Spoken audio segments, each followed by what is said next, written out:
नमस्कार दोस्तों, स्वागत है आपका। हिंदू धर्म में पूर्णिमा तिथि का विशेष महत्व है। पूर्णिमा शुक्ल पक्ष की चतुर्थी तिथि के अगले दिन आती है। धार्मिक मान्यता के अनुसार मार्गशीर्ष मास में आने वाली पूर्णिमा तिथि साल 2023 की अंतिम पूर्णिमा है। इस बार मार्गशीर्ष मास की पूर्णिमा तिथि 26 दिसंबर को है।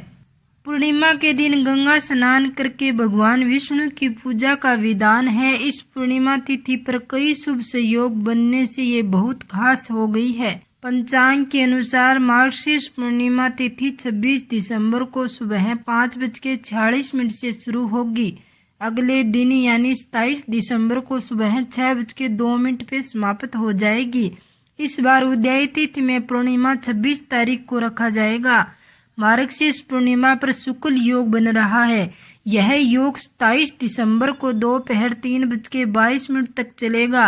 इसके बाद ब्रह्म योग का संयोग बनता है। शुक्ल योग को बहुत शुभ माना जाता है। मार्गशीर्ष पूर्णिमा पर भद्रावास योग भी बन रहा है। इस योग का प्रशिक्षण शाम 5:51 तक रहेगा। मार्गशीर्ष पूर्णिमा के दिन ब्रह्म मुहूर्त में किसी पवित्र नदी में स्नान करना बहुत शुभ माना जाता है। हालांकि यदि आप चाहते हो कि घर पर गंगा जल मिलाकर भी स्नान कर सकते हो। इसके बाद भगवान लक्ष्मी नारायण की पूजा करें। भगवान विष्णु को पीले रंग के फूल, वस्त्र, पीली मिठाई आदि चीजें अर्पित करें। सत्यनारायण भगवान की कथा पढ़ें। मार्गशीर्ष पूर्णिमा के दिन कई दुर्लभ संयोग बनने की वजह से इस दिन का महत्व और बढ़ जाता है। मार्गशीर्ष पूर्णिमा पर कई अद्भुत संयोग बन रहे हैं। मार्गशीर्ष पूर्णिमा के दिन शुक्ल योग का निर्माण हो रहा है। शुक्ल योग में भगवान विष्णु की पूजा करने से सुख समृद्धि की प्राप्ति होती है। इस बार यह पूर्णिमा कई मायनों में खास है। इस दिन ब्रह्म योग और भद्रावास योग का निर्माण हो रहा है। इन योगों में भगवान विष्णु की पूजा करने से अक्षय फलों की प्राप्ति होती है। मार्गशीर्ष पूर्णिमा के दिन व्रत करने से, पूजा करने से हर तरह के सुखों की प्राप्ति होती है। इस दिन भगवान नारायण की पूजा की जाती है। इसीलिए सुबह उठ के भगवान का ध्यान करने के बाद व्रत का संकल्प लेना चाहिए। मार्गशीर्ष पूर्णिमा के दिन भगवान विष्णु की कृपा प्राप्त करने के लिए तरह तरह के उपाय किए जाते हैं। इस दिन तुलसी की जड़ की मिट्टी से पवित्र नदी, सरोवर या कुंड में स्नान करने से भगवान विष्णु का आशीर्वाद मिलता है। इस दिन किए जाने वाले दान का फल अन्य पूर्णिमा की तुलना में 32 गुना अधिक होता है। इसीलिए इसे 32 पूर्णिमा व्रत भी कहा जाता है। कार्तिक पूर्णिमा के दिन गंगा स्नान जरूर करना चाहिए। माना जाता है कि इस दिन गंगा स्नान करने से विशेष फलों की प्राप्ति होती है।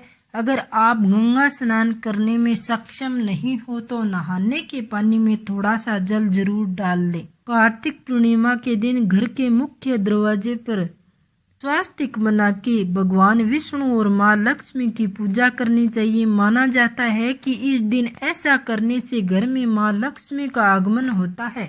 इस दिन चंद्रोदय होने पर शिवा, सुबूति, स्तुति, प्रति, अनुसुईया और क्षमा इन 6 कृतियों का पूजन अवश्य करना चाहिए।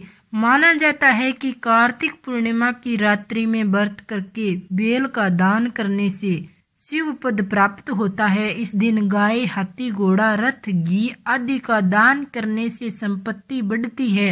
वहीं इस दिन भेड़ का दान करने से हर तरह के ग्रह दोष से मुक्ति मिलती है और जीवन में कष्टों का नाश हो जाता है। कार्तिक पूर्णिमा पर व्रत करने वाले व्रतिये को किसी जरूरतमंद को भोजन जरूर कराना चाहिए, हवन अवश्य कराना चाहिए। इससे भगवान विष्णु की कृपा प्राप्त होती है और सारी मनोकामना पूरी होती है। इस दिन यमुना जी पर कार्तिक स्नान का समापन करके कृष्ण का पूजन करें। दीपदान करना चाहिए। पुनर्जन्म का कष्ट नष्ट हो जाता है। इस दिन किए जाने वाले दान पुण्य कार्य विशेष फलदायी होते हैं। वीडियो अच्छी लगे तो लाइक, शेयर, सब्सक्राइब जरूर कीजिएगा। कमेंट बॉक्स में जय कृष्णा जरूर लिखिएगा। बेल आइकन को भी प्रेस कीजिएगा ताकि आने वाली वीडियो का नोटिफिकेशन आपको मिले। धन्यवाद।